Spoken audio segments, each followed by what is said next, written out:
The Galactic Council's xenobiologist Zeftar adjusted his environmental suit as he studied the holographic display floating before him.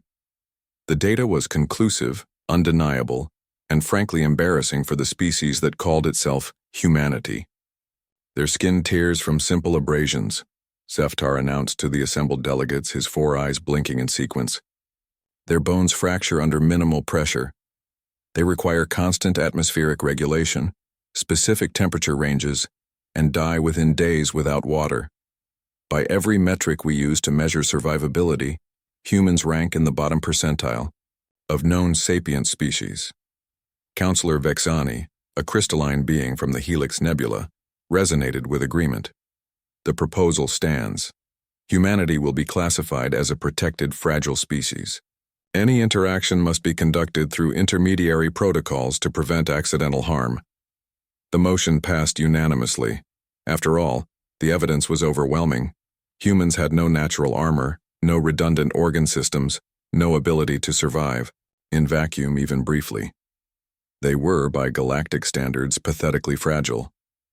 3 months later, the distress beacon from mining station Kepler 442b changed everything.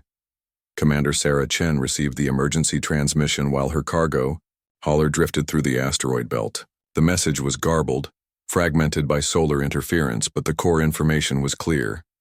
The Zephyrian research team was trapped in the station's lower levels after a catastrophic mining accident had triggered a series of cascading system failures. "This is human vessel persistence," Chen broadcast on all frequencies. "We're responding to your distress call." The reply came immediately, tinged with what sounded like panic in the alien's translated voice. "Human vessel, you must maintain safe distance. The station's reactor containment has failed. Radiation levels are at Class 9 lethal.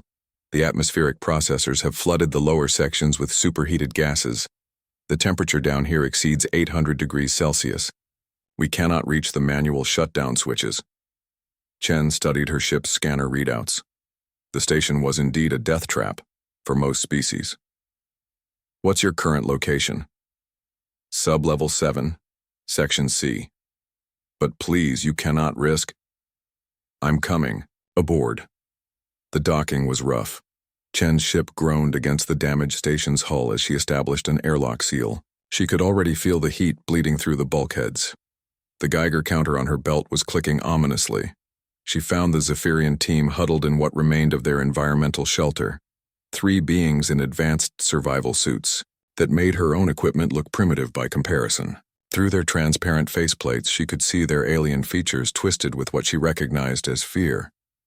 "The radiation will kill you in minutes," the lead researcher, who identified himself as Zeftar, warned her through the translation device.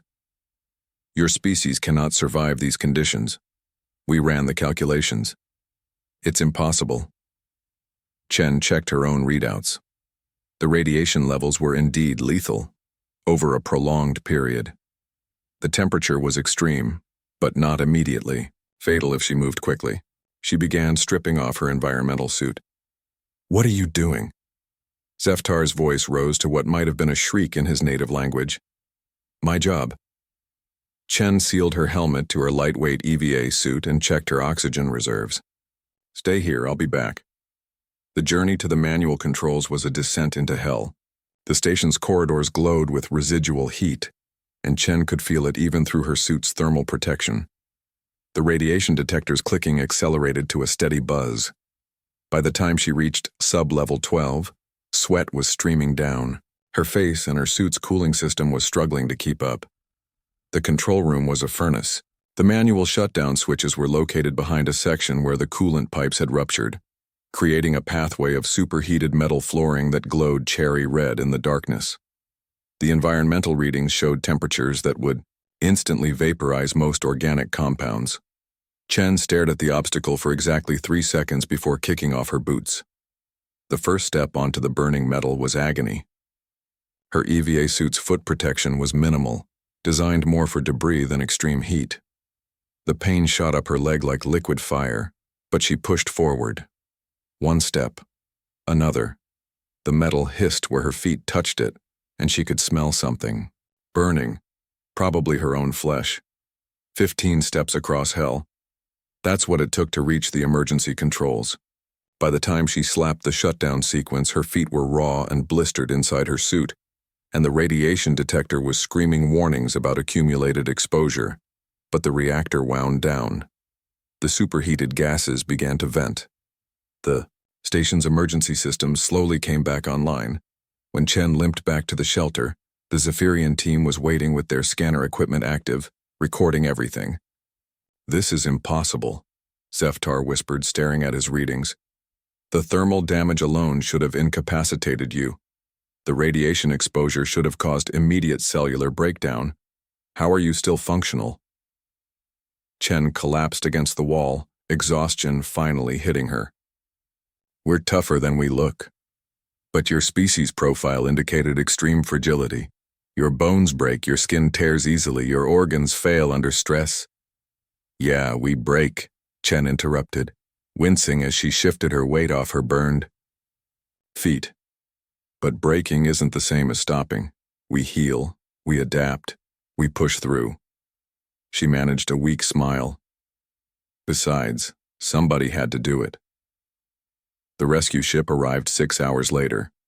As Chen was helped aboard the medical transport, she could hear the Zephyrians frantically transmitting updates to their home world. They kept using words the translator struggled with: impossible, unprecedented, and what sounded like their equivalent of terrifying.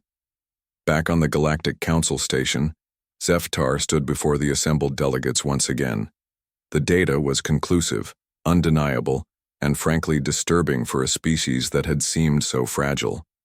"We were wrong," he announced, his 4 eyes no longer blinking in sequence but darting nervously. "Humans aren't fragile despite their physical limitations. They're dangerous because of them.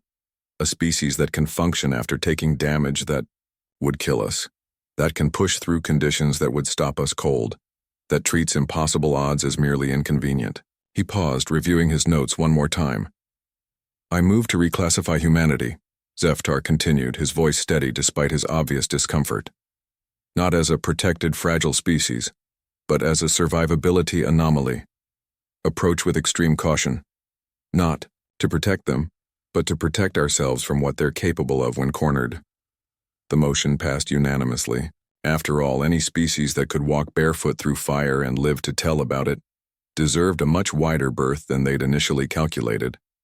In the end, it wasn't humanity's strength that impressed the galaxy. It was their stubborn refusal to let weakness stop them.